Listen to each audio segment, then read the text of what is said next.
Election result നാളെ വരും. ഇതുമായി ബന്ധപ്പെട്ട് ബെറ്റ് വയ്ക്കുന്ന ചിലരെ വരെ നമുക്ക് കാണാൻ കഴിയും. തൃശ്ശൂരാണ് സംഭവം. അതുപോലെ തന്നെ അദ്ദേഹത്തിന്റെ കാറ് എനിക്ക് ഹാൻഡ് ഓവർ ചെയ്യേണ്ടതാണ്. കെ മുരളീധരൻ ജയിക്കുമെന്നാണ് എന്റെ ഈ മാരുതി സ്വിഫ്റ്റ് ഡിസയർ ബൈജുന് കൈമാറുന്നതാണ്.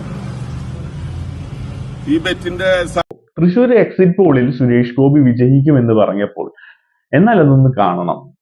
ജയിക്കുകയാണെങ്കിൽ എന്റെ കാറ് ഞാൻ തരാം, തോൽക്കുകയാണെങ്കിൽ എന്റെ മത്സരാർത്ഥി അതായത് കെ മുരളീധരൻ ജയിക്കുകയാണെങ്കിൽ എനിക്ക് നിന്റെ കാറ് തരുമോ എന്ന് ചോദിച്ചുകൊണ്ട് രണ്ടുപേരും തമ്മിലുള്ള രസകരമായൊരു വീഡിയോ ഇപ്പോൾ സോഷ്യൽ മീഡിയയിൽ വൈറലാണ്. ഈ ഒരു വീഡിയോയിൽ പറയുന്ന കാര്യത്തിൽ കമന്റ് ബോക്സ് ആണ് അതിനേക്കാൾ രസകരം. BJP ജയിച്ചു കഴിഞ്ഞാൽ അയാളുടെ കാറ് പോവും, ഇനി കെ മുരളീധരൻ ജയിച്ചു കഴിഞ്ഞു കഴിഞ്ഞാൽ ഇയാളുടെ കാറ് പോവും. അപ്പൊ സ്വാഭാവികമായിട്ടും അവിടെ സുനിൽകുമാർ ജയിച്ച് രണ്ടുപേരെയും രക്ഷിക്കണം എന്നുള്ള രീതിയിൽ വരെ കമന്റുകൾ വന്നു തുടങ്ങി. നാളെ റിസൾട്ട് വരികയാണ്.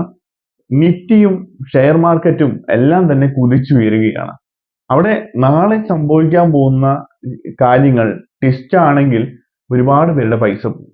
ഇപ്പോൾ കേന്ദ്രം ഭരിക്കാൻ പോകുന്നത് BJP ആണെന്ന് ഏകദേശം ഉറപ്പിച്ച പോലെയാണ് പലരും നിൽക്കുന്നത്. എക്സിറ്റ് പോൾ അതിന് ആക്കം കൂട്ടിയിട്ടുണ്ട്. ഇനി അപ്പോൾ വരാൻ പോകുന്ന ആ റിസൾട്ടിന്റെ പ്രത്യേകതയാണ് അറിയേണ്ടത്.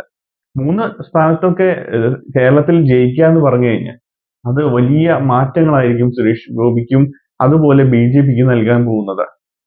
കാരണം തൃശ്ശൂർ സുരേഷ് ഗോപിയും തിരുവനന്തപുരത്ത് രാജീവ് ചന്ദ്രശേഖരനും പിന്നെ എവിടെയൊക്കെയോ മറ്റ് പല സ്ഥലങ്ങളിലും ജയിക്കുമെന്ന് പറയുന്നു. അങ്ങനെ എല്ലായിടത്തും ജയിച്ചു കഴിഞ്ഞാൽ BJP ഇവിടെ വലിയൊരു ശക്തമായ മുന്നണിയായി മാറും. സ്വാഭാവികമായിട്ട് അടുത്ത ഇലക്ഷന് 2026-ൽ ഏകദേശം 30ഓളം സീറ്റ് BJP നേടും. അതോടുകൂടി 2031 ഇലക്ഷനിൽ ഏകദേശം BJP ഭരിക്കാനുള്ള ത്രാണിയിലേക്ക് എത്തും. കേരളം ഭരിക്കാനുള്ള ത്രാണി. അങ്ങനെ കേന്ദ്രവും കേരളവും 2031 ഭരണം തുടരുമെന്നാണ് അല്ലെങ്കിൽ തുടരണമെന്നാണ് BJP അനുകൂലർ പറയുന്നത്.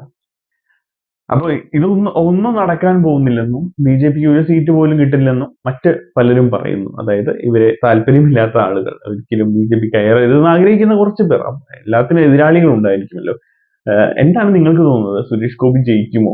BJP കേന്ദ്രത്തിൽ ജയിക്കുമോ?